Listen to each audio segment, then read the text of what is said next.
o Quinto Império Brasileiro, Geopolítico, BRICS, da nova ordem mundial, não. De antemão, sejam todos otimamente bem-vindos. Bichem Yahushua Amen, em o nome de Yahushua Amen. Postem os seus comentários, deixem o seu like e, sobretudo, inscrevam-se em o nosso canal oficial aqui em YouTube. O Quinto Império Brasileiro Geopolítico, BRICS, da nova ordem mundial, não. Ou NOM, não. Nova ordem mundial. Baruch Hashem, Baruch Rabá, bendito seja o nome, bendito seja. Bom, vamos entender aqui, tá certo? Ferramentas de estudos escriturais, né? Sobre o Oriente Médio, na profecia escritural, os 4 impérios das profecias de Daniel, né? Os 4 impérios das profecias de Daniel. O livro de Daniel profetizou eventos que se cumpriram há muitos séculos, bem como grandes eventos que ainda serão cumpridos, e revela uma história da região escrita com antecipação da época de Daniel até o retorno de Yahushua HaMashiach, de Yahushua o Messias, ou de HaMashiach Yahushua, do Messias Yahushua, o nosso querido mestre e benfeitor, Baruch Hashem, Baruch Rabá. Bendito seja o nome, bendito seja. Observando que esse estudo vai ser um estudo mais aprofundado, tá bom? Consequentemente, vai gerar mais time, né? Mais tempo. Não vai ser um estudo tão rápido como tivemos na parte 1 e na parte 2, ou no capítulo 1 e no capítulo 2, não, tá bom? Mas vamos seguir.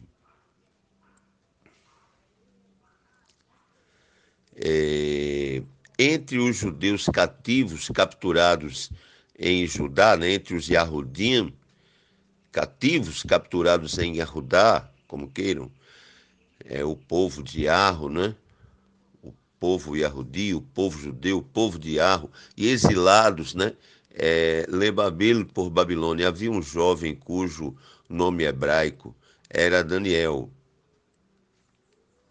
renomeado Beltesazar, né? Ou Beltesazar, né? Pelos babilônios. Daniel 1, de 1 a 7.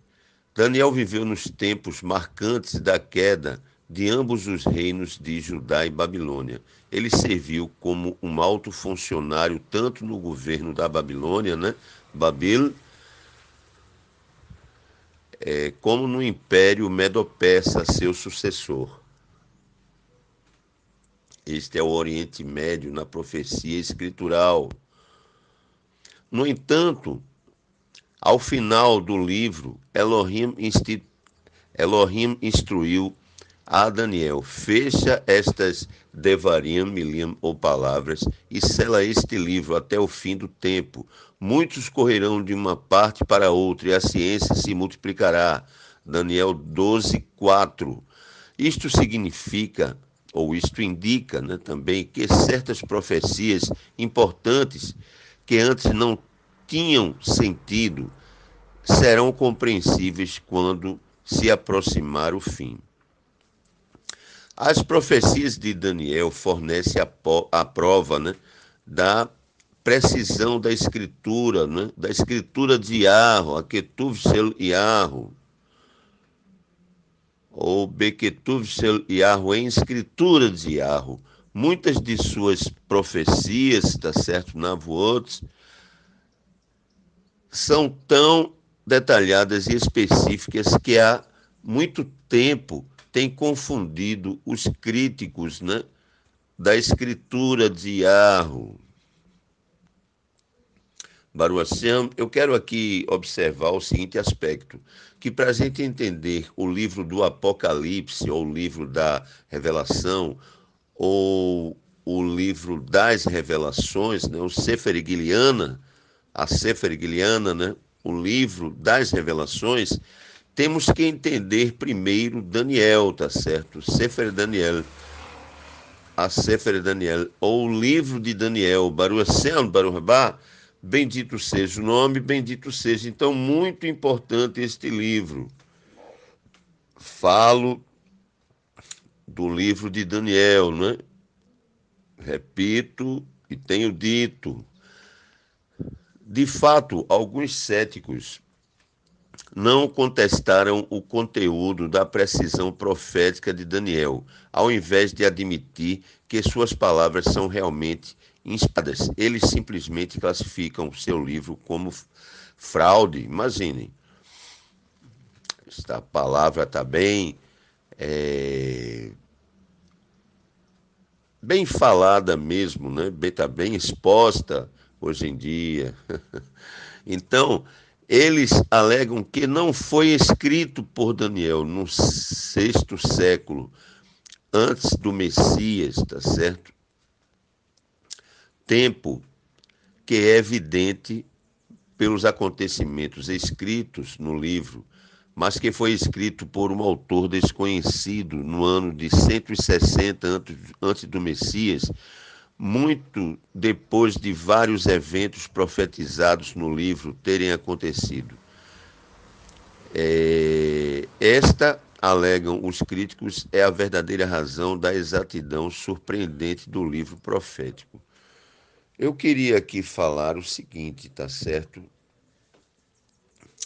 Que este quinto império, no caso, estamos aqui a falar, o objetivo é esse, sobre o quinto império, é uma coisa muito boa, não é? Uma coisa muito boa, né? Tendo o Brasil como líder, né? Da BRICS, que não se faz nada sozinho, não é?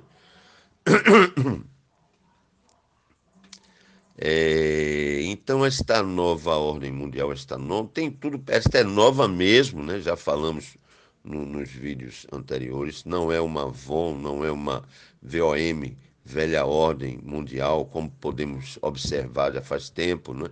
Ou uma AOM, né? Uma antiga ordem mundial, não. Esta é nova mesmo. Então tem tudo para ser boa, né? Mas depende da liderança, não é? Porque o Brasil, por encabeçar, por exemplo, depende, né, da presidência, tá certo? Depende de quem esteja na liderança, depende da presidência da República, não é? Ou seja, depende de quem é o presidente, né? Rasgando em bons miúdos, não é?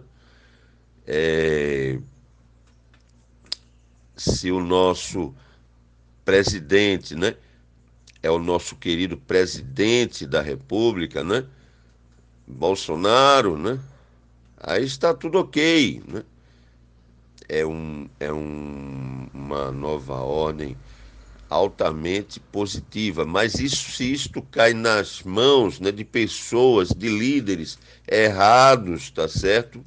Se a presidência ou o presidente é um outro, então aí a gente não sabe que rumo pode tomar, não é? Pode ser uma coisa negativa e até mesmo extremamente negativa, não é? Baruaciano, Barurabá, por isso que é bom, não é, a gente aproveitar as oportunidades, não é? Até ao final do ano agora de 2022, né? Estamos com o nosso querido presidente, né? Pois ele é o nosso querido presidente, oficialmente falando, né? Mas se entra o Lula, eu não sei não, tá bom? Então pula essa aí, não é?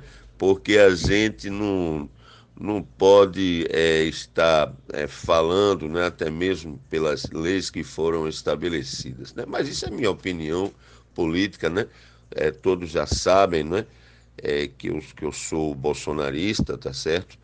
numa ótima, é o direito constitucional. Baruch Hashem, Baruch Rabá, bendito seja o nome, bendito seja, não é? Mas brincadeiras à parte, não é? Brincadeiras com enormes fundos, né? Verídicos, verdadeiros ou de verdade, não é? Baruch Hashem, Baruch Rabá, bendito seja o nome, bendito seja. Então vamos continuar aqui, tá certo? Este belo áudio-vídeo, senhor, este belo áudio-vídeo estudo. Então, o testemunho de Daniel desafia os críticos. Mas primeiro vamos considerar a natureza da abordagem aos críticos. Elas contestam a autoridade de Daniel, porque ele se refere a si mesmo nos primeiros capítulos, né? Da terceira pessoa, como se escrevesse sobre alguém. No entanto, como o comentário escritural expositivo, né? The Expositors, né? Biblical Commentary, né? O comentário escritural expositivo, né? Indica, este era o costume entre os antigos autores de memórias históricas, né? 1985, volume 7, página 4. Ao relacionar algumas de suas experiências, Daniel resolveu escrever na primeira pessoa. Daniel 7, 15, 8, 15, 9, 2 e 10, 2. A identidade dos críticos de Daniel também é significativa. A primeira pessoa a questionar a autenticidade da autoria de Daniel foi o erudito historiador grego, né? Porfírio, que viveu entre os anos de 233 e 304 depois do Messias, porque existe o período de antes da Era Comum e a Era Comum, não é? Antes da Era Comum, não é? Antes do Messias, tá certo? E depois e na Era Comum, né? Antes da Era Comum, né? A EC implica em antes do Messias, né? E na AC, né? Ou, desculpem, EC, né? A Era Comum significa depois do Messias. Então tem antes da Era Comum, né? Ou antes do Messias, e Era Comum, ou seja, depois do Messias. Deu para entender? Então vamos seguir. Então ele é visto, né? Falo do Daniel, pelos historiadores como um neoplatônico, né? Aliás, desculpem, né? Falo de Porfírio, né? Ele é visto pelos historiadores como neoplatônico, o que significa que ele comprometeu-se com as doutrinas do filósofo grego Platão em vez da escritura. Porfírio, né? É bem conhecido como um oponente violento do cristianismo e defensor do paganismo. Enciclopédia Britânica, 11ª edição de número 11, volume 22, página 104, né? Porfírio. Visto que Porfírio era um inimigo do cristianismo e sua objetividade é questionável, ele não tinha base fatual para sua opinião e seu ponto de vista contradiz o testemunho de Yahushua, o Messias, que se referiu a Daniel como o autor do livro, né? Sefer Matityahu, o livro de Mateus 24, 15. Leiam. O escritural Jerônimo, em 340 a 420 depois do Messias, ou na Era Comum, refutou a alegação de Porfírio. Depois disso, ninguém levou a sério novamente os comentários de Porfírio, até muitos séculos depois. Ele era mais ou menos rejeitado pela erudição cristã como um mero detrator pagão que tinha permitido uma influência naturalista desvirtuar seu julgamento, mas durante o tempo do iluminismo, no século XVIII, todos os elementos sobrenaturais na escritura foi posto sob suspeita. O comentário escritural expositivo, página 13, né, o chamado o comentário bíblico, né,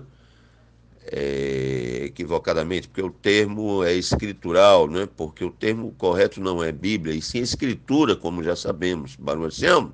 Então, segundo o comentário, abre aspas, bíblico, né, fecha aspas, né, o comentário bíblico expositivo, página 13, tá bom? A bem da verdade, repito, e tenho dito, o correto é o comentário escritural, né? Mas vamos seguir, né? Quem quiser me chamar de legalista ou a favor do legalismo, por favor, fique à vontade. Depois dos estudiosos de hoje, com tendências liberais, têm reciclado esses argumentos seculares. O historiador do chamado Antigo Testamento, é outra polêmica, né? Porque na realidade é Torá Tanar, né? Pentateuco, né? E escritura hebraica, tá? Então, quando a gente diz antigo, a gente está dizendo que tem antigo e tem o novo. Então, dá a ideia de dois testamentos, né? Antigo Testamento e Novo Testamento. Já falamos sobre isso em vários áudios, vídeos, shiurim, né? Então, passa a ideia de duas alianças, né? Duas brits, né? Na realidade, só podemos ter uma brit, né? Uma aliança, né? E esta brit, né, foi quebrada, lamentavelmente, pelo nosso povo e consertada pelo anjo, né, da Brit Hadashah, né, da aliança consertada, né, o Malar Shel Brit Hadashah, ou seja, o anjo da aliança consertada, tá certo? Da aliança renovada, da aliança restaurada, ou extensão de Torá, ou ainda os escritos judeus messiânicos, né? Ketuvim e Ahudim Notseriam, tá? Então, esta aliança foi quebrada, lamentavelmente, pelo nosso povo e foi consertada pelo próprio Eterno, né? Que esteve aqui pessoalmente, né? Com o nome de Yahushua, pois Yahushua é Yahweh, gente. Baruch Hashem, nós da sinagoga Bet Yahweh Elohim, né? Ensinamos, aplicamos este ensinamento da Elohut Gedol HaMashiach, né? Da grande Elohimidade do Messias, ou seja, que Yahushua HaMashiach é Yahweh Elohim, que aqui esteve, né? Na sua forma humana, né? E a isso se aplicam as Sefirot, né? Tá certo? As suas manifestações. Temos em o nosso canal, né, as manifestações do grande rei. Baruch Hashem, Baruch Rabá, Rabi Yahusef, né? Põe lá que vai achar. Então, vamos continuar aqui, tá certo? Então, só pode haver um nos criou, um é o seu nome, né? E uma é a sua brit, uma é a sua aliança. A brit não sofreu, tá certo? A aliança foi quebrada, né? Pelo nosso povo, lamentavelmente, mas foi consertada pelo próprio Elohim, pois Elohim, quando ele quer, ele manda Malachim, anjos, né? Manda Navim, envia Navim, como queiram, profetas, mas também quando ele quer, ele faz pessoalmente. Baruch Hashem. Então, vamos continuar aqui o estudo, este belo áudio-vídeo, senhor, este belo áudio-vídeo estudo, este belo, este belo áudio-vídeo lição, Baruch Hashem. Então, o historiador do Antigo Testamento, Eugene Mehil, diz que suas crenças foram construídas sobre evidências frágeis. A retórica e linguagem de Daniel estão certamente na casa do século 6 antes do Messias, né? Ou antes da Era Comum, AEC, né? Século 6, portanto, século 6, AEC. Antes da Era Comum ou antes do Messias. Vou falar antes do Messias porque fica uma linguagem mais popular, mais simples, mais inteligível, né? Melhor de entender. Baruch Hashem, Baruch Haba, bendito seja o nome, bendito seja. E é somente nas linhas mais subjetivas e circulares das evidências que o homem, né, Daniel e sua escrita, lhe tem sido negado a historicidade. Reino de Sacerdotes, 1996, página 484, ou página 484. A extraordinária profecia e seu cumprimento, ou a extraordinária profecia e o seu cumprimento.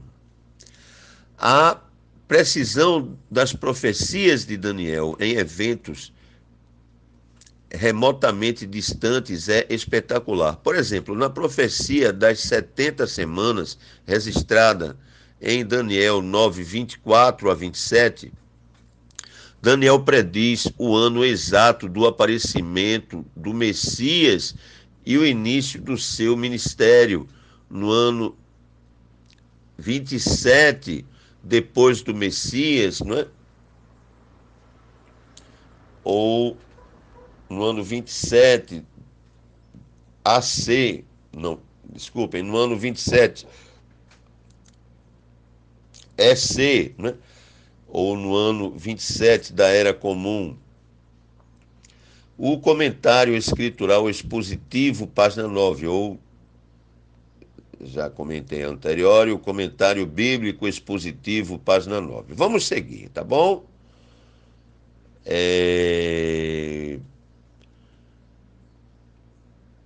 Porque no país em que moramos, né, na realidade, os estranhos somos nós, né? E a Rudim. É difícil, né? Senão a gente vai, daqui a pouco vai ficar sem falar nada. Esta que é a grande verdade. É complicado. Pula essa aí, vai. Bom, quem entendeu, entendeu, né? Quem não, né? No time o'clock, né? Estou sem tempo, gente. Então vamos seguir. Outra Nevoá, né? Outra profecia incrível registrada por Daniel é a sua interpretação do sonho de Nabucodonosor, tá certo? Nabucodonosor, né? No capítulo 2, no segundo ano do seu Malchut, ou reinado, Ameler, Babil, ou rei de Babilônia, teve um sonho perturbador que nenhum dos seus conselheiros conseguiam explicar. A cultura babilônica estabeleceu-se com a grande ênfase sobre os sonhos, e Nabucodonosor estava convencido de que este era de grande importância. Daniel 2, 1 a 3. O seu sonho dá-nos uma divulgação do plano de Elohim sobre as eras até o triunfo final do Messias, e apresenta a sucessão pré-ordenada das potências mundiais que dominam o Oriente Médio até a vitória final do Messias nos últimos dias. O comentário escritural expositivo, páginas 39 e 46. E sem o conhecimento prévio de seu conteúdo, Daniel explicou os detalhes do sonho a Nabucodonosor. Tu, ó rei, estavas vendo, e eis aqui uma grande estátua. Essa estátua era grande e cujo esplendor era excelente, estava em pé diante de ti, e a sua vista era terrível. A cabeça daquela estátua era de ouro fino, o seu peito e os seus braços de prata, o seu ventre e as suas coxas de cobre, as pernas de ferro, os seus pés em parte de ferro e em parte de barro. E a gente sabe que não é uma boa mistura, não é? de ferro e barro, né? A tendência é a queda, né? Então, esta estátua, né, de Daniel, desculpem, Daniel 2, 31 a 33, tá certo? Representa este sistema besta 666, nesse sistema religioso, né? Mas não é só religioso, é um sistema religioso e geral, né? Um sistema político, financeiro, né? O sistema da mídia marrom, plim plim, né?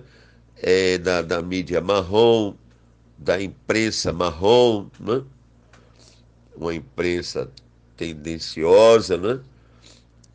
Que hoje a gente observa como verdadeiros partidos políticos, né? Verdadeiro partido político, etc. Né? Então, este é o sistema besta 666, né? Então, ontem rei, hoje presidente, né? Ontem animal e vegetal, né? Hoje dinheiro e por aí vai. E o que eu quero dizer aqui, vou dar uma vírgula para falar, né? Por exemplo, vou citar aqui um exemplo do Império Romano, que anteriormente era um império militar, tá certo? Um império militar. Então preponderava a política militar. Hoje em dia não, tá certo? A preponderância é o império espiritual, tá certo? Chamado império religioso. Nunca gostei desse termo, né? Religioso ou religião, e sim o lado espiritual. Quem me conhece sabe disso, né? Então, existia o Império Romano, né? Militar, tá certo? E hoje é o Império Romano espiritual ou religioso. Entendam, pessoal, entendam, né? Então, aí vamos repetir aqui Daniel 2, 31 a 33. Tu, né? Meler, né? Tu, ó rei, estavas vendo, e eis aqui uma grande estátua, esta estátua que era, né, Gedol, né, grande, e cujo esplendor era excelente, estava em pé diante de ti, e a sua vista era terrível, a cabeça daquela estátua era de ouro, tá? Ouro fino, isto aí representa, né, o Império Romano, né? Tanto militar, né, como hoje em dia espiritual, gente, e que é atrelado, claro, com o Império Árabe. A gente vê isso por meio do Crislã, né, que é o ecumenismo, né, do cristianismo mais o islamismo. Falo do Crislã, né, encabeçando a nova era, chamada Nova Era de Aquários. Então, lamentavelmente, a gente está caminhando para o fim, né? Então, a cabeça daquela estátua era de ouro fino, o seu peito e os seus braços de prata, e o seu ventre e as suas coxas de cobre, as suas pernas e os seus pés em parte de ferro e em parte de barro. Isso aí são alianças que não dão certo, tá certo? Segundo Daniel 2, 31 e 33, não é? Por exemplo, essa aliança, não é, do cristianismo, vou dar minha opinião particular, e do islamismo é uma aliança, por exemplo, que não dá certo, não é? Não dá. Por quê? Porque o islamismo é totalmente anticristão, né? Anti-messiânico, anti-nazareno, né? Anti-notseri, né? Neged notseri, contra o nazarenismo, né? Contra o messianismo, gente. Porque cristianismo, na bem da verdade, é outra coisa. O cristianismo, como já temos em outros estudos, né? Temos em nosso canal, inclusive o vídeo, né? Cristianismo, vírgula, como surgiu? Rabi Youssef, né? E vai encontrar. É um estudo que não chega a meia hora de estudo, mas muito interessante. E aí a gente fala, né, em rápidas palavras, rápidas devariam homiliam, que o cristianismo ele foi uma facção, tá certo? Do messianismo, tá? Ou do judaísmo messiânico, Yahudot Notseri, judaísmo messiânico, Baruch Hashem. Então, muitos não sabem nem o que é cristianismo e como surgiu, lamentavelmente. Só acreditam no que aprendem, né, nas escolas, colégios, universidades, né? E, no entanto, existem muitas mentiras, né, embutidas, né, no sentido a manobrar, né, a massa de manobra, né, ou manobrar o gado, lamentavelmente.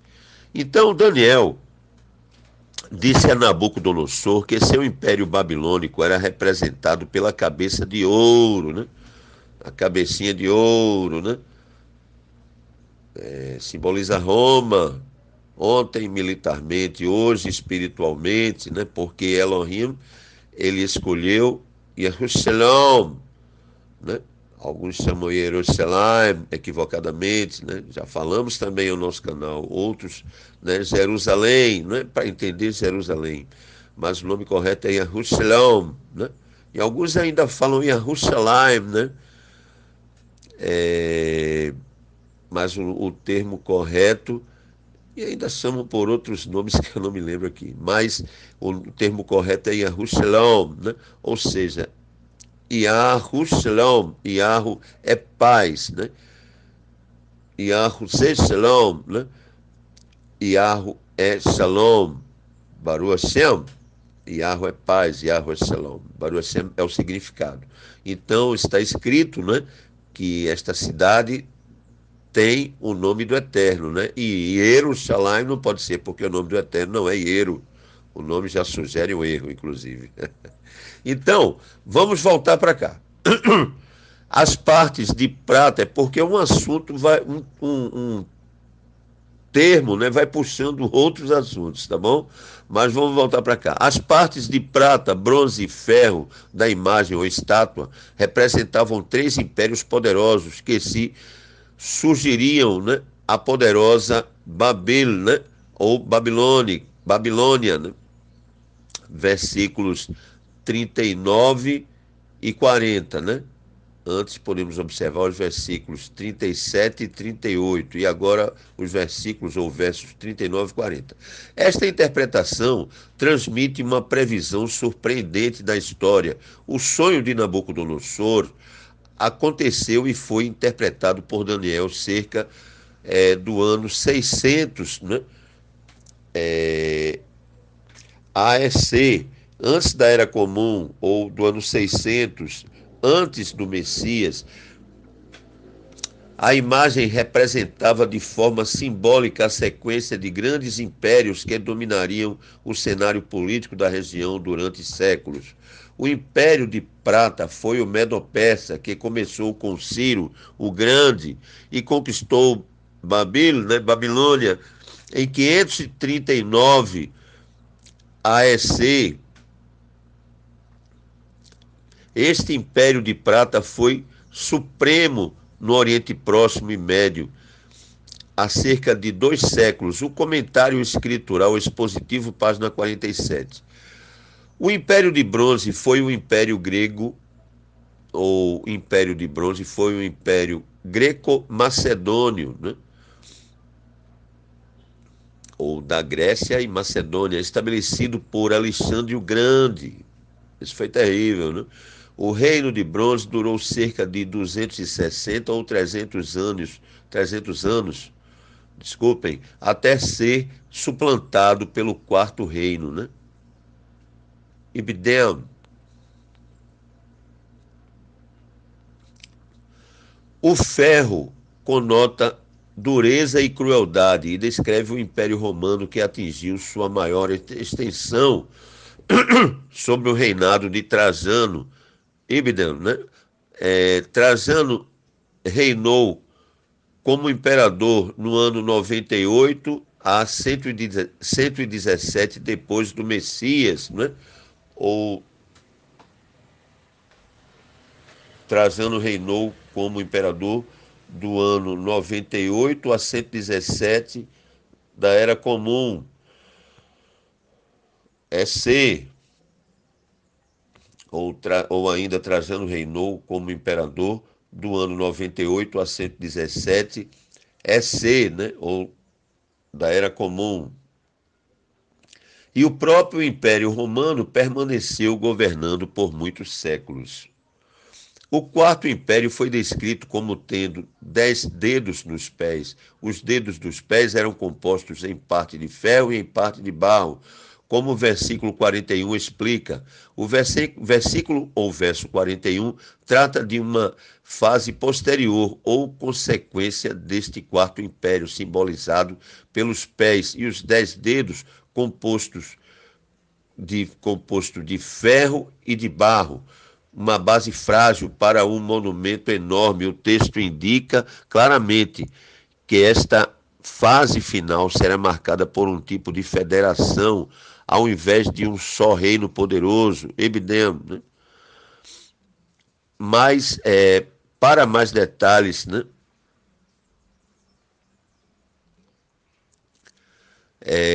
vocês podem ler o livro de Apocalipse Revelado, tá bom?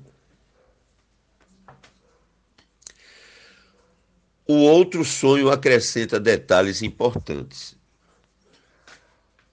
Os aspectos adicionais desta sucessão de impérios mundiais foram revelados a Daniel por um sonho posterior. Desta vez, os 4 impérios foram representados por 4 animais: um leão, Império Babilônico; um urso, Império Medo-Persa; e um leopardo, Império Greco-Macedônio; e um quarto animal descrito como terrível e diferente dos outros 3, né? Ou dos 3 outros.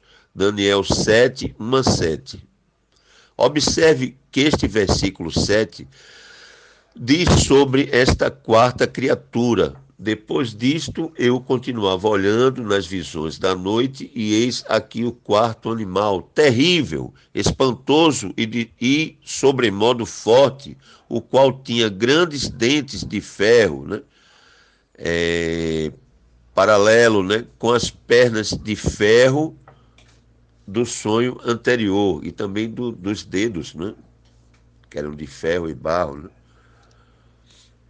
Ele devorava e fazia em pedaços, e pisava aos pés o que sobejava. Era diferente de todos os animais que apareceram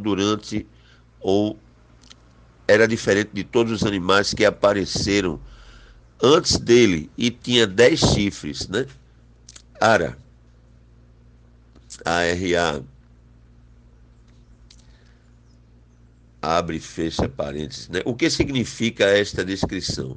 Ela também é uma referência ao grande poder de Roma, né? Como já falei anterior, que esmagou todos os que se lhe opuseram. Assim, o poder superior do colosso de Roma é enfatizado no simbolismo desta quarta terrível besta, né?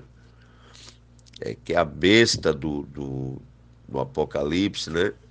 De Sefer Giliana,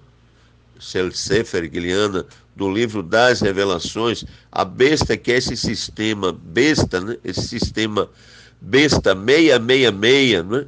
Que é esse sistema religioso e geral, como já comentamos a anterior, né? Então, comentário bíblico expositivo, página 87, ou comentário escritural expositivo, página 87. O versículo 8 de Daniel 7 informa sobre os 10 chifres. Estando eu a observar os chifres, eis que entre eles subiu outro pequeno, diante do qual 3 dos primeiros chifres foram arrancados. Mais adiante deste capítulo, vemos que este chifre pequeno exalta-se a si mesmo, a posição de um líder religioso, né, internacionalmente poderoso, né? Versos ou versículos 24 e 25. E até que comandará um falso sistema religioso, em geral, que persegue os verdadeiros discípulos de Elohim, né? Perseguem a Talmidim Elohim, né? Os discípulos de Elohim. Falo dos verdadeiros, né? Então, eu queria falar aqui um pouco mais desta pequena ponta, né? Esta ponta notável,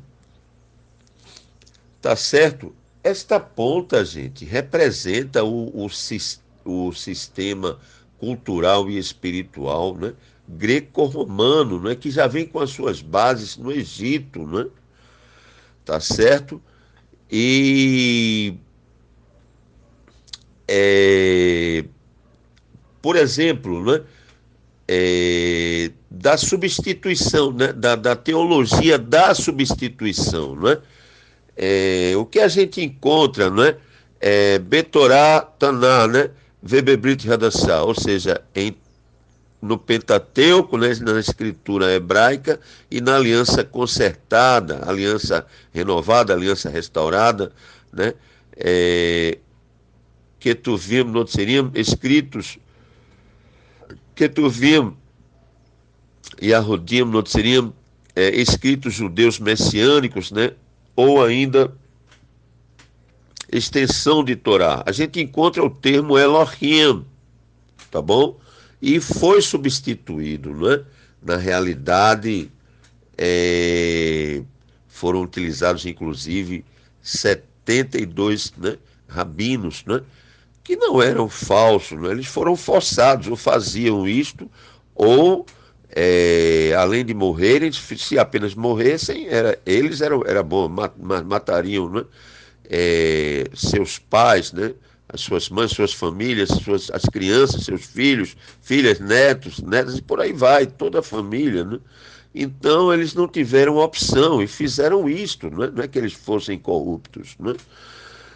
Então a isto se chama teologia da substituição, porque o nome que se encontra ali é Elohim, não é Deus. Deus não é tradução para Elohim.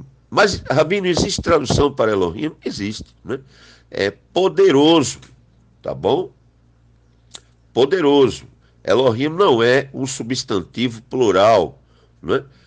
Elohim não significa deuses, deusas, né? Deus, deusa, né? Allah, God, não. Elohim significa, como já estamos careca, né, de mencionar, Elohim significa literalmente poderoso, ou ser poderoso, né? Ou ainda poderoso ser, né? El, poder ou poderoso, né? Ohim, ser poderoso ou simplesmente poderoso. Então, Elohim não é um substantivo plural. Aliás, Elohim é, sim, um adjetivo singular do gênero masculino e significa literalmente poderoso, gente. Apenas isso, né? Apenas isso, né? Então a gente pode dizer pode falar, né? Que o mal é poderoso. Mas vem a pergunta, ele é? Não é? Porque o que é que o próprio Elohim diz, né? Eu sou o único Elohim, fora de mim não há outro Elohim comigo, né? Eu sou o único poderoso. Não existe outro poderoso comigo, né? Ele fala isso, Betorá, Betaná, Vebebrit Hadassah, né? No Pentateuco, na escritura hebraica e na aliança consertada, gente. Ele repete. Então, se ele fala, né, que ele é o único Elohim, quem somos nós, né, para discordarmos dele, não é? Porque, de fato, né, aqui a ciência, né, de idiomas, né, diz assim, que se é o Elohim de Israel, né, então se trata do poderoso Criador do domo e da terra plana, ou do céu e da terra, como queiram, né? Mas se é o Elohim de outras nações, então ele pode ser Deus, deusa, deuses, deusas, né? Allah, gods, né? Ou seja, são Shedim, né? Baruch Hashem, Baruch Rabá, bendito seja o nome, bendito seja. Mas eu prefiro ficar com a ciência de Elohim do que com a ciência dos homens. Então, se Elohim diz que ele é o único, então eu vou ficar com Elohim, eu particularmente, né? E quanto à voz, né, que estás a ouvir, né, fiquem à vontade, né? Cada um que tire a sua própria conclusão. Baruch Hashem. Então vamos seguir, tá bom? Vamos seguir. Ah, sim, né? Tem uma parte que diz assim: subirei até as mais altas estrelas, né? E sentarei no trono, né, de Elohim. Então, quem é este, né? E serei semelhante ao Altíssimo. Quem é que é semelhante ao Altíssimo? É Deus, né? Este impostor nome, né? Este nome impostor, ou impostor mesmo, este impostor, né? Deus é impostor, o nome correto é Elohim, tenho dito, né? Esta é a posição espiritual da nossa sinagoga, inclusive faz parte da sã doutrina, né, da sinagoga Bet Yahu Elohim, baseada nos 613 mandamentos da Torá sagrada de Yahu. Baruch Hashem, Baruch Haba, portanto, faz parte das 122 doutrinas, né? Doutrina. Na realidade, são Torot, né? São leis ou instruções, né? Mas aí o pessoal não vai entender. Então a gente procura explicar de toda forma. Baruch Hashem, então, Deus é este impostor. É o nome impostor que foi colocado no nome de Elohim, no lugar do nome de Elohim. O nome correto é Elohim, gente. Tá? Então, tem até Elohim, é um nome, é mais um, né? E tudo, né? Passada pelos chamados pais da igreja. Né? Então, alguns até falam, né, que Elohim, né? Ou El, né? O pai de Baal, né? E tanta besteira que falam, né? Verdadeiras blasfêmias, né? Hilul, né? Blasfêmia, né? Profanação, gente, porque Elohim é o quarto nome mais sagrado, né? É um nome tão sagrado que o nosso povo chama Eloquim, para não pronunciar Elohim, tá? Então o primeiro nome é mais sagrado é Yahu, segundo Yahu, terceiro Ruach HaKodesh, né? Que é o Espírito Sagrado, o Espírito Santo, o Sagrado Espírito, né? Ou o Santo Espírito, né? Aruach Elohim, o Espírito de Elohim, né? E o quarto a mente é Elohim, tá? Quarto nome mais sagrado. Repito que o nosso povo não chama nem Elohim, muitas vezes chama Eloquim para não pronunciar, né? O Kedosh nome, o nome sagrado. Baruch Hashem, Baruch Haba. Então, né? Então, tudo isso vem da cultura antissemítica, disseminada inclusive pelos chamados, né, pais da igreja. Né? Mas vamos seguir, vamos voltar para cá. Todos esses estudos temos em o nosso canal, né? Procurem. Então, Sefer Daniel, livro de Daniel 7, 9 a 14, nos leva direto ao estabelecimento a Malchut Elohim Be'eretz Satuchá, ou nos leva direto ao estabelecimento do reino de Elohim na terra plana, por meio de Mashiach ou por meio do Messias, e foi-lhe dado o domínio e a honra e o reino para que todos os povos, nações e línguas o servissem. O seu domínio é um domínio eterno e não passará, e o seu reino, né, Malchut, né, errado, né, é único, que não será destruído. Portanto, esse sistema romano, através de seus periódicos renascimentos ao longo da história, continua até o tempo do fim, quando Yahushua, o Messias, né, Yahushua HaMashiach, retornar para governar a terra.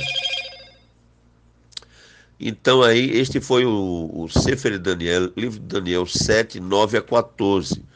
Agora, vamos partir para o Sefer Guiliana, livro das revelações, o livro da revelação, o livro do Apocalipse, né?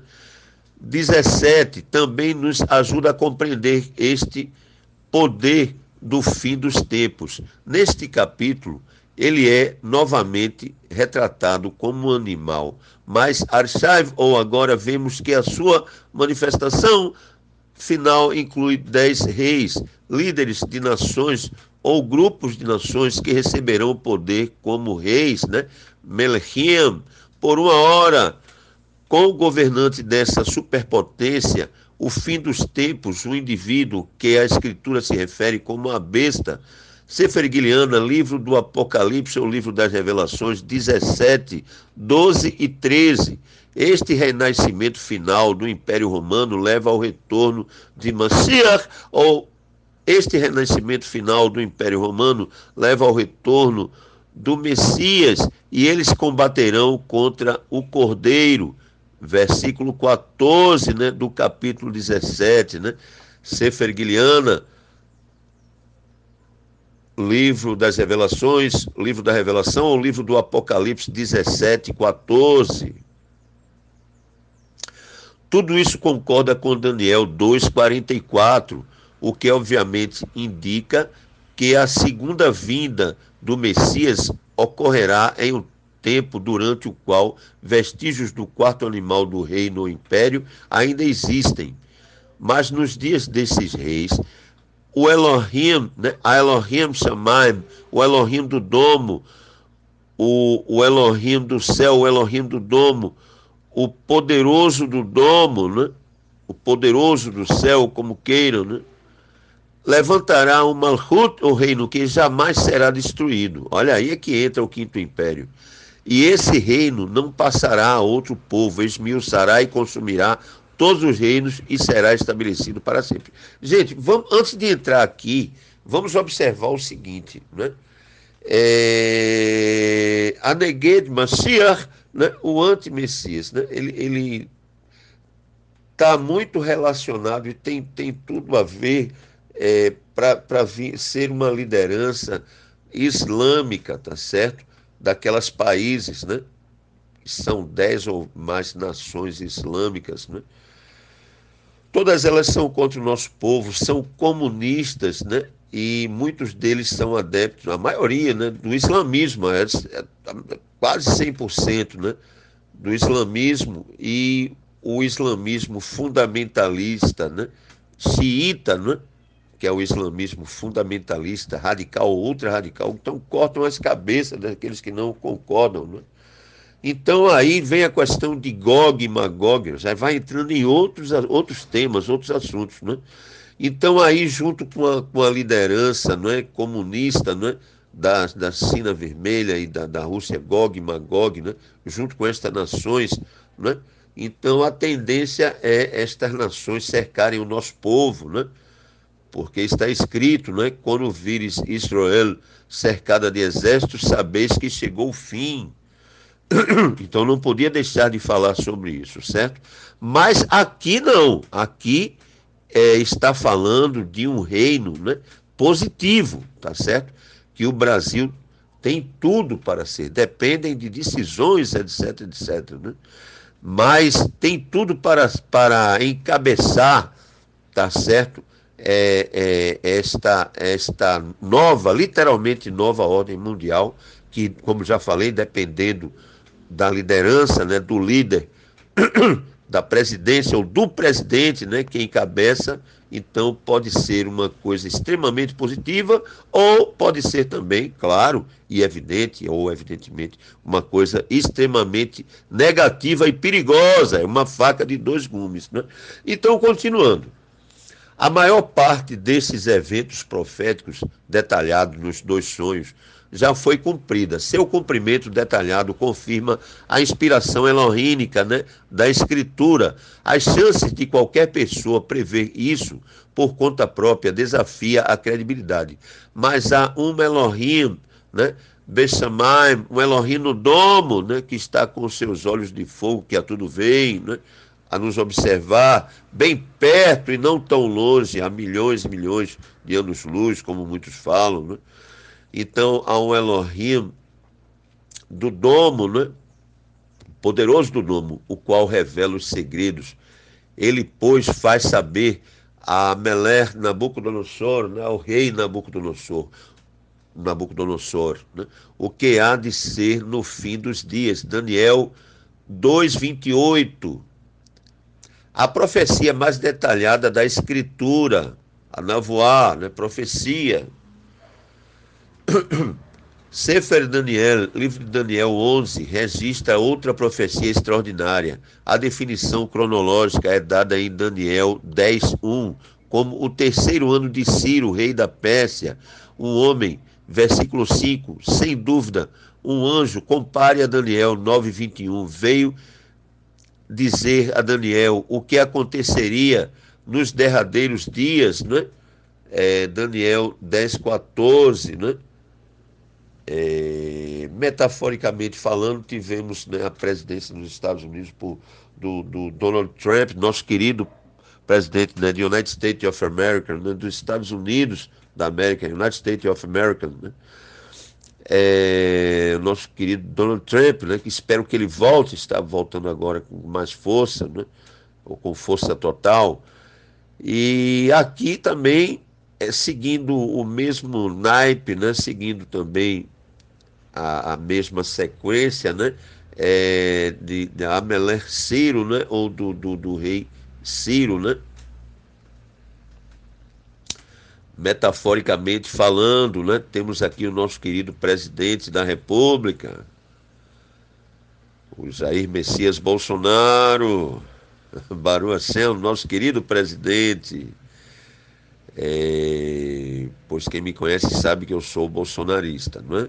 É um direito constitucional meu, ora bolas, não é? Então, a profecia que se segue é a mais é, pormenorizada de toda a escritura, não é?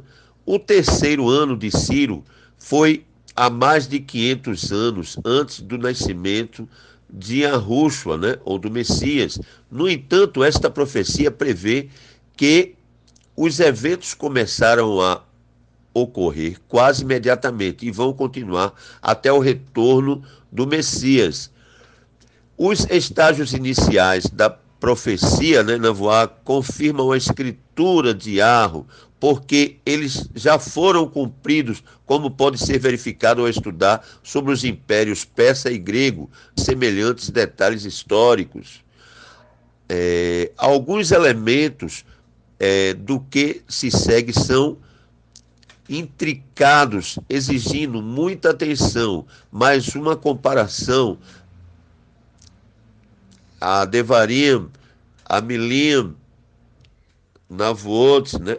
Ou a Devarim, Navuot, ou das palavras proféticas com registro histórico, tornam-os claros.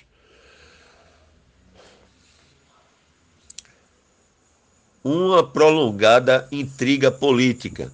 Os primeiros 35 versículos, ou os primeiros 35 versos de Daniel 11,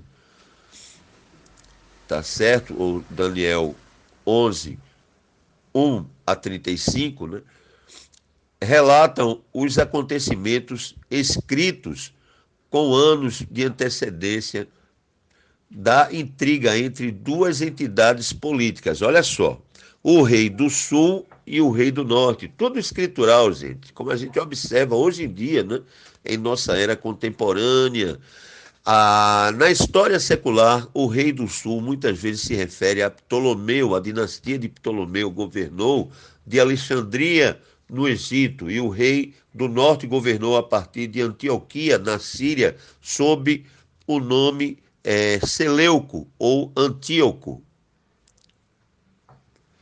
Com isto em mente, vamos examinar alguns dos detalhes da profecia. É importante porque revela o clima político e as tensões no Oriente Médio, que precedem tanto o primeiro quanto o segundo aparecimento de Yahushua HaMashiach, ou de Yahushua o Messias, né? Ou de HaMashiach Yahushua, do Messias Yahushua, né? Como o Messias, claro. Em ambos os casos, Yahushalom, ou Jerusalém, né? E não Jerusalém, né? Que o nome já sugere erro. Pula essa aí, né? mudaram os tempos e as leis, né? Mudaram o calendário e a Torá, né? Lamentavelmente, houveram interferências e, por que não dizer, do nosso próprio povo, lamentavelmente, né? Mas vamos seguir. Yerushalom, ou Jerusalém, né? Yerushalom é o nome correto, né? Que significa Yerushalom, Yahu é Shalom, ou Yahu se Shalom, Yahu é Shalom, ou Yahu é paz, né? Então, Jerusalém está no centro dos conflitos políticos, né? da época, né? E também de hoje, né? Você pode encontrar mais informações sobre o cumprimento histórico de grande parte desta névoa ou profecia em fontes como o comentário bíblico expositivo, né? O comentário escritural expositivo, que seria o correto, né? Mas como consta, é o comentário bíblico expositivo, né? I'm sorry, ou seja, eu lamento lamentavelmente, sinto muito, esta aqui é a grande verdade, né? Faz parte do Olam Kelipá, né? Do mundo da casca, né? Olam Kelipot, o mundo das cascas, né? Este mundo que encobre, né? A Emet, a verdade, né? Existem várias verdades, mas a verdade maior é Yahu. Baruch Hashem, Baruch Rabá, bendito seja o nome, bendito seja. Mas vamos seguir, né? Que citamos, né? Em outras obras de referência confiável. Ao invés de nossa citação completa desta passagem, recomendamos que você leia em sua escritura de Yarro, se não tem ainda, adquiram, né? Porque esta é a verdadeira escritura, né? Mas a Bíblia é a mais nova, sim, mas a mais nova é a mais antiga, porque é baseada, tá certo? Na própria Torá, né? e Torá Taná, e nos escritos do Mar Morto, das cavernas de Qumran. Então, a mais nova é a mais antiga, que é a escritura de Yarro, é o nome correto da escritura sagrada, gente. Então, adquiram, né? Sugiro que adquiram, né? Se não tem ainda, adquiram por meio do nosso zap, inclusive, né? Mais 55 81 9 9815 1701. 9815 1701. Tá certo? Então vai estar bem mais em conta do que nas livrarias, né, do Shopping Center Recife, né, nas duas livrarias de lá, né? A livraria Imperatriz e a livraria Leitura, né? E também no Mercado Pago, né? Vocês conosco adquirirão bem mais em conta, mas muito mais mesmo, né? Inclusive pelo Pix, né? Ou aceitamos também cartões, etc, etc, né? Bom, nos cartões me parece que tem uma leve taxa, não é? Porque a máquina cobra, né? Então, Baruch Hashem, gratuitamente recebesse, gratuitamente, né, dá. Mas se nós pudéssemos, né, nós não venderíamos, né? Nós daríamos, mas lamentavelmente tudo tem um custo, né? Mas nós não temos nenhum lucro, Baruch Hashem. Pelo contrário, nós temos gasto, mas gastamos com prazer. Para as pessoas conhecerem, né? A Shemot Emetim Yarro Yahushua, os verdadeiros nomes Yarro Yahushua, né? Mas não é só isso não, sem falar de toda a sã doutrina, não é, baseada nos 613 mitzvot, a Torá Kedosh, né? Baseada nos 613 mandamentos da Torá Sagrada, né? Que estão embutidas nos textos da escritura de Yarro, Baruch Hashem. Então, recomendamos que você leia, né? E conheça e adquira a sua escritura de Yarro, né? E aí nos versos ou versículos que mencionamos, e lembre-se que esses detalhes foram preditos muito antes de acontecer, né? Então vamos seguir. Sefer Daniel, livro de Daniel 11:2. Os 3 reis foram Câmbices, filho mais velho de Ciro, Pseudo Esmerdes, o impostor que se fazia passar por filho mais novo de Ciro, que foi assassinado discretamente, e Dário, o persa, o rei persa que invadiu a Grécia, foi Xerxes, que reinou de 485 a 464, antes do Messias, ou antes da Era Comum, AEC, o Comentário Bíblico Expositivo, página 128. Versos ou versículos 3 e 4. O versículo 3 nos introduz a ascensão de Alexandre o Grande, né? Ibidem, né? A linguagem no versículo 4 sugere claramente que este poderoso conquistador teria um reinado relativamente curto. Em 7 ou 8 anos, ele realizou a conquista militar mais brilhante da história da humanidade, mas ele só viveu mais 4 anos e morreu de febre. Em 323, 323, antes do Messias, né, ou antes da Era Comum, AEC, Ibidem. O reino de Alexandre foi dividido entre os 4 impérios menores e mais fracos. O Comentário Bíblico Expositivo, página 129, ou o correto seria o Comentário Escritural Expositivo, página 129, mas fazer o quê? Então, o filho infante de Alexandre tinha sido assassinado em 310 AEC, né?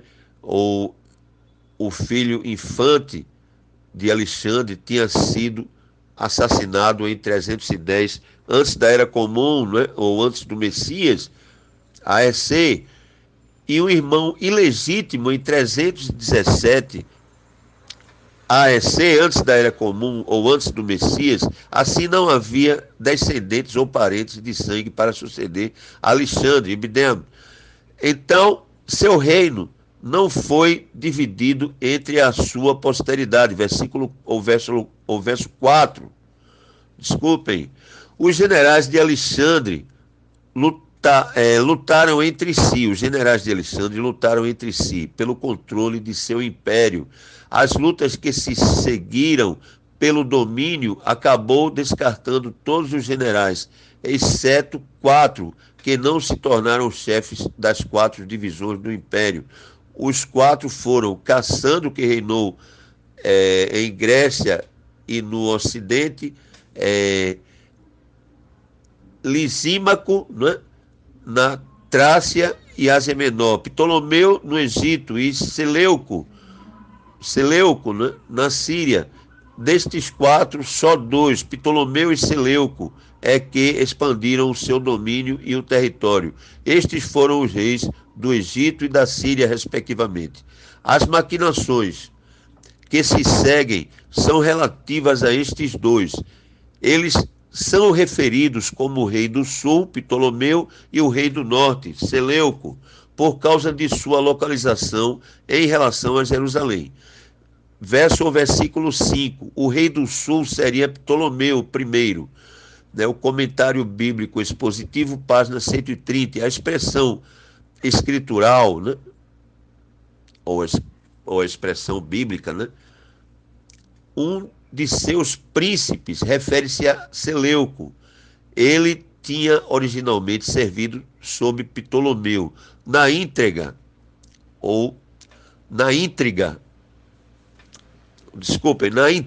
após a morte de Alexandre, né, Seleuco finalmente tomou o controle da Síria e tornou-se o rei do norte. Seleuco eventualmente exercia mais poder do que Ptolomeu. A dinastia Seleucida permaneceria até 64 antes do Messias, ou até 64 AEC, antes da Era Comum. A guerra laodiceana, verso 6, um estado de tensão e hostilidade passou a existir entre o rei do sul e o rei do norte. Ptolomeu I morreu em 285 AEC, antes da Era Comum, ou antes do Messias. Em 252 AEC, né, ou antes da Era Comum, ou ainda antes do Messias, as duas potências tentaram um trabalho no qual Berenice, filha de Ptolomeu II, se casaria com Antíoco II, o rei do norte, né? Laodice, né, a primeira esposa de Antíoco II, estava furiosa porque ele havia se divorciado dela. Em retaliação, ela arquitetou uma conspiração no seu lugar de banimento. Ela queria Berenice e seu filho assassinados, né? Pouco tempo depois, o próprio Meler, né, ou o próprio rei Antíoco II, foi envenenado, né? Então, Laodice foi constituída como rainha, porque seu filho Seleuco II era muito jovem para governar. A profecia diz que ela, Berenice, será entregue, referindo-se ao golpe que Laodice engenhosamente planejou para executar Berenice. Alguns nobres que tinham apoiado Berenice como rainha também caíram. Versos ou versículos 7 a 9. Seguiu-se uma retaliação e tudo isso resultou em uma série de ações militares que vieram a ser conhecidas como a Guerra Laodiceana. Ptolomeu II morreu logo após Laodice matar sua filha Berenice. Ptolomeu III tentou vingar a morte de sua irmã. Ele atacou o rei do norte e conquistou a capital síria de Antioquia.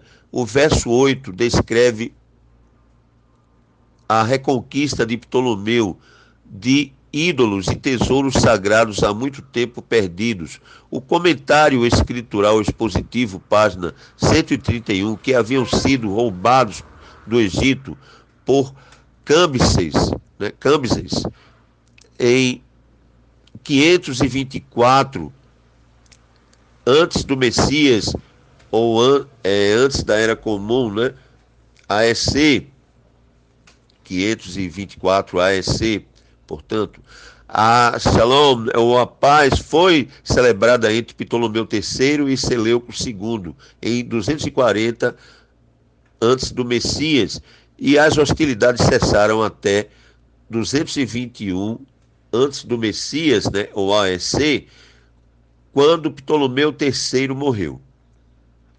Versículos 10 a 12. Os filhos de Seleuco II atacaram o rei do sul. Depois que seu pai morreu, um desses filhos, Seleuco III, reinou por apenas 3 anos. Sua empreitada militar foi relativamente pequena. Ele morreu por envenenamento. Outro filho, Antíoco III, o Grande, inundará e passará, arrasará tudo e passará adiante, né? Ara, né? ARA. Assim ele conquistou a Judéia. Ptolomeu IV, o rei do sul, retaliou no verso 11 e derrotou o maior exército de Seleuco III na batalha de Ráfia. RAPHIA, pois o PH tem som de F, né? Ráfia, né? O pessoal diz assim, aqui em Nordeste de Brasil, né? PH de farmácia, né? Ok, depois da vitória, Ptolomeu revoltou-se,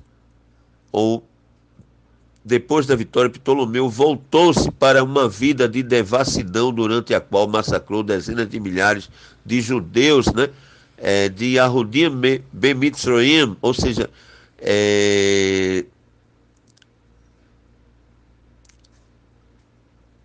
dezenas de milhares de judeus no Egito, né? Verso ou versículo 12. Por tudo isso, seu Malhut, o reino, enfraqueceu-se. Versos ou versículos 13 a 16. A frase "ao cabo de tempos" refere-se a um incidente, né? Quando, 14 anos depois de sua derrota, Antíoco III veio contra Ptolomeu V. Ainda um jovem rapaz, Ptolomeu IV morreu aos morreu em 203 AEC, antes da Era Comum ou antes do Messias. As províncias do Egito, né, Mitzrayim, estavam em crise por causa do governo desprezível de Ptolomeu IV. Muitas desses povos, né, muitos destes povos, incluindo a Yahudim ou judeus, o povo de Arro, simpatizantes do rei do norte, juntaram-se com Antíoco contra o rei do sul. A rebelião acabou por sendo esmagada pelo general egípcio Escopos, versículo ou verso 14. Escopos também repeliu as forças de Antíoco no inverno de 201 a 200 antes do Messias, AEC ou antes da Era Comum. O rei do norte respondeu com outra invasão. Ele conquistou a cidade de Sidom, uma cidade fortificada, onde rendeu-se Escopos, verso 15. Antíoco tomou completamente o controle da Terra Santa, né? A terra honrada, não é? Baruch Hashem, verso ou versículo 16, né?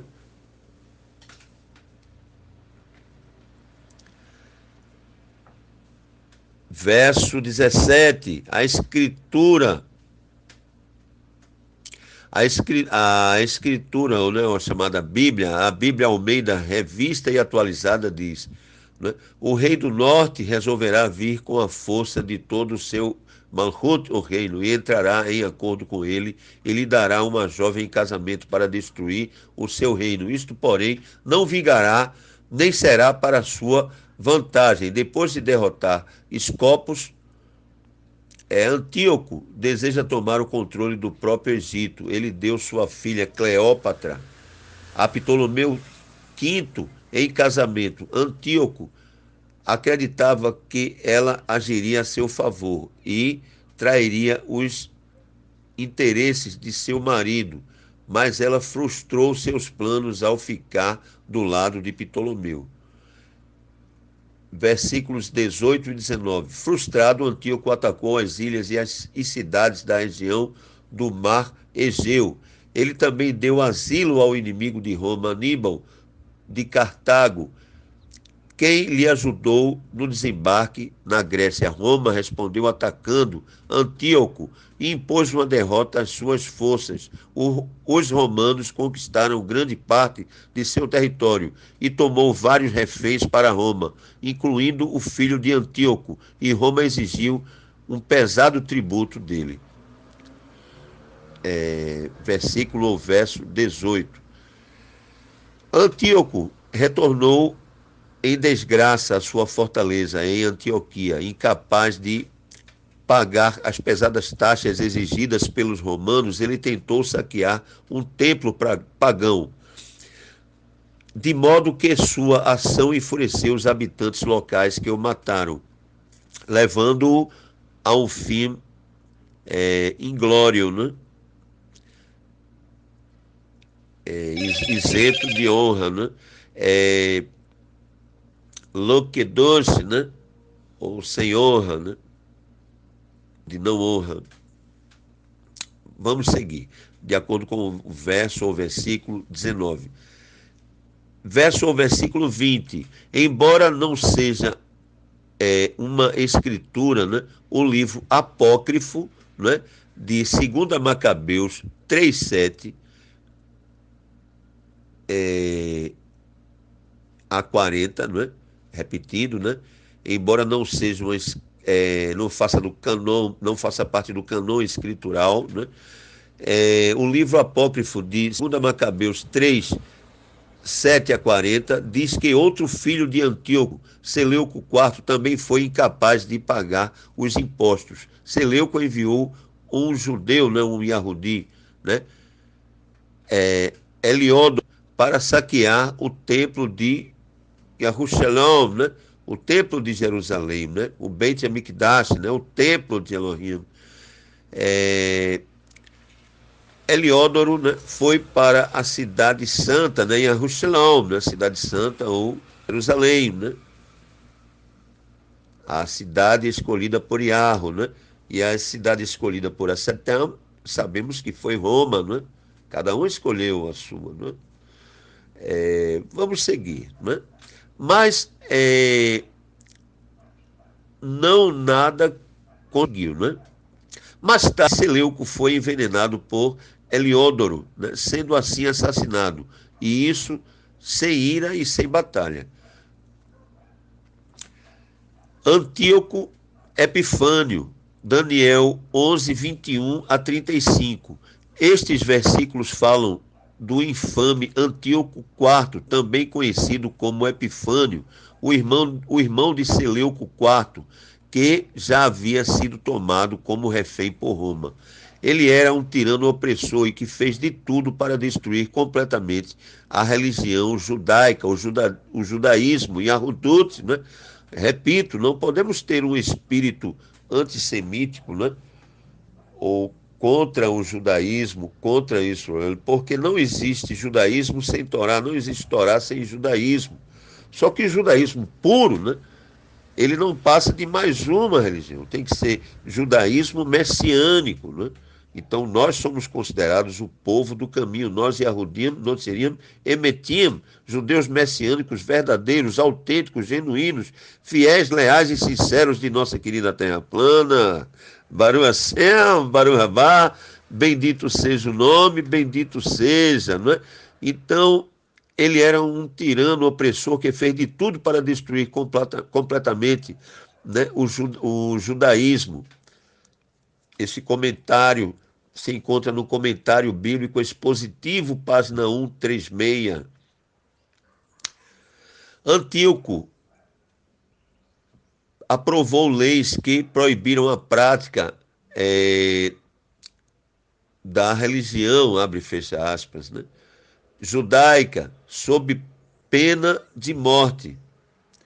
Ele era um homem de incrível crueldade em suas ordens. Um escriba idoso, Eleazar, foi açoitado até a morte, porque se recusou a comer carne de porco. Uma mãe e seus 7 filhos foram sequencialmente assassinados na presença do governador, por se recusar a prestar homenagem a uma imagem. 2 mães que tinham circuncidado seus filhos recém-nascidos foram arrastadas pela cidade e arremessadas na ponta cabeça, né? Ou arremessadas de ponta cabeça pelo muro, né? Charles Pfeiffer, né? Entre os testamentos, né? Between the Testaments, 1974, página 81 a 82. Verso ou versículo 31. Isto se refere aos eventos significativos de 16 de dezembro de 168, 168, AEC, ou antes da Era Comum, antes do Messias, quando o insano Antíoco entrou em Jerusalém, em Jerusalém, e matou 80 mil homens, mulheres e crianças. Segundo a Macabeus 5, 11 a 14. Então ele profanou o templo, oferecendo um sacrifício ao principal deus grego, né? Zeus, né? Que hoje em dia conhecido por Deus, né? Ou este impostor mesmo, Deus é um impostor, o correto é Elohim. Então, Deus é igual cognato Zeus, quando a gente fala Deus, ou vamos dar um exemplo, um fraco exemplo, né? E criou Deus os céus e a terra. Está dizendo que Zeus, na mitologia grega, né? O líder do panteão grego, criou o céu e a terra, gente. Entendeu? Então, por favor, venhamos e convenhamos, tá certo? Então, Deus é igual cognato Zeus, significa que Deus é sinônimo de Zeus, né? Uma vez até minha filha conversando com o professor, né?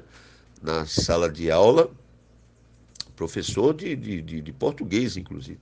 Ela falou isso aí, ele falou assim para ela, né? Não, sim, é verdade, mas isso é besteira, deixa pra lá, né? Tá vendo? É assim que funciona, é assim. Lamentavelmente, gente, isso aí vem da teologia da substituição. Baruch Hashem, lamentavelmente, I'm sorry, né? Eu sinto muito, eu sinto bastante. Este ultraje foi precursor de um evento semelhante que Yahushua HaMashiach, Yahushua o Messias, disse que ocorreria nos últimos dias. O nosso querido mestre Yahushua falou isso. Besefer Matitiahu, em livro de Mateus 24:15. Leiam. E agora vamos aqui comentar os versículos de 32 a 35. Estes versos ou versículos parecem descrever de modo franco a determinação e a coragem indomável dos Macabeus, uma família de rabinos, né, que enfrentou Antíoco e seus opressores. A revolta dos Macabeus contra o rei da Síria foi desencadeada quando Matatias, né, a Cohen Agedol, né, o sumo rabino ou sumo sacerdote da cidade de Modino, depois de matar o oficial de Antíoco, que veio fazer cumprir o novo decreto de adoração idólatra, liderou um bando de guerrilheiros que fugiu para as montanhas. O comentário bíblico expositivo, página 141. Matatias, né, ou Matatiarro, né,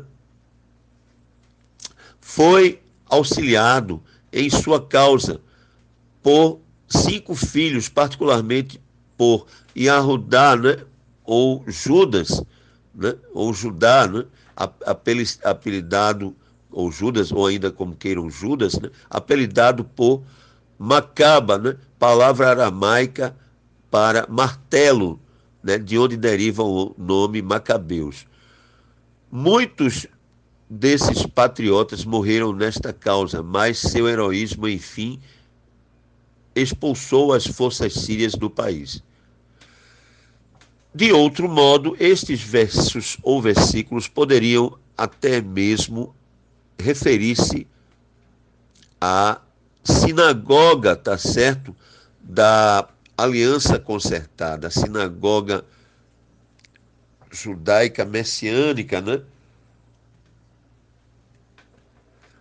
Por suas referências a milagres, perseguição e apostasia. Behemet, ou em verdade, neste momento, a Navoá Daniel, a profecia de Daniel, definitivamente assume um tom diferente, referindo-se explicitamente ao tempo do fim. Pois, ao final do versículo 35, citando o comentário bíblico expositivo, com a condução da perícope, extração textual anterior do verso ou versículo 35, o material preditivo que incontestavelmente aplica-se aos impérios helenísticos e à disputa entre os seleucidas, né, entre os seleucidas e os judeus patriotas. É concluído. Esta presente seção, versículos ou versos 36 a 39, contém algumas características que dificilmente se aplicam a Antíoco IV, embora a maioria dos detalhes possa ser aplicada, bem como ao seu antitipo, né, dos últimos dias, né? A besta, ou sistema besta 666, né? Que é esse sistema besta 666, o sistema religioso em geral, tá? Já falamos, inclusive o sistema de saúde, né? Da picadinha, né? Da farmaqueia, né? Ou farmacopeia, né? Ou ainda repito, farmaqueia, né? Então, que enganam as nações, é uma coisa terrível, gente, o que fazem com as pessoas. O nosso povo peca por falta de conhecimento e não conhecer a Escritura Sagrada nem os costumes do nosso povo. Então, ambos os estudiosos, liberais e conservadores, concordam que todo o capítulo 11, até este ponto, contém previsões surpreendentemente exatas e de grande amplitude dos eventos a partir do reinado de Ciro, até o esforço mal sucedido, né, ou mal sucedido de Antíoco Epifânio para acabar com uma fé judaica, né, ou com a Emuná Yahudi, né, com a fé judaica. O comentário bíblico expositivo, página 143. Deste ponto em diante, pouco mais de um século se passaria antes que o general romano Deste ponto em diante, pouco mais de um século se passaria antes que o general romano Pompeu conquistasse Jerusalém ou Jerusalém. Grande parte do Oriente Médio passou para o controle do Império Romano. E muito do seu poder, por sua vez, passou à sua perna oriental, o Império Bizantino, nos séculos seguintes, né? Entretanto, como veremos, né, no próximo capítulo, um notável e novo poder, né, e religião entra em cena para dominar o Oriente Médio durante séculos, né? O Império Islâmico. Olha só, gente, tudo que a gente fala. Baruch Hashem, Baruch Rabá, bendito seja o nome, bendito seja. Amém, amém, amém, amém, amém, assim seja, amém. Então estamos aqui, ó, com 1h, 31 minutos, 14, 15, 16 segundos e seguindo, né? Então não é como as partes 1 e 2, né? Então, este belo áudio-vídeo, senhor, este belo áudio-vídeo lição, este belo áudio-vídeo estudo, o Quinto Império Brasileiro Geopolítico BRICS da Nova Ordem Mundial, não! Baruch Hashem, Baruch Rabá, bendito seja o nome, bendito seja, que Adonai Yahweh Elohim Tsevaot, o soberano Yahweh Elohim dos exércitos, abençoe a todos, né? Poderosamente, em o nome de Yahushua mesmo. Então, postem os seus comentários, deixem o seu like e, sobretudo, inscrevam-se em o nosso canal oficial aqui em YouTube. Kedosh, Yahweh Kedosh Baruhu, Santo, Santo, Santo, Yahweh, o Santo, bendito seja Ele. Shalom Aleichem, a Shalom seja convosco, Shalom Lekulam, Shalom a todos, a Shalom Yahweh, a Shalom de Yahweh. Shalom, Shalom, tchau, tchau, Shalom, Shalom.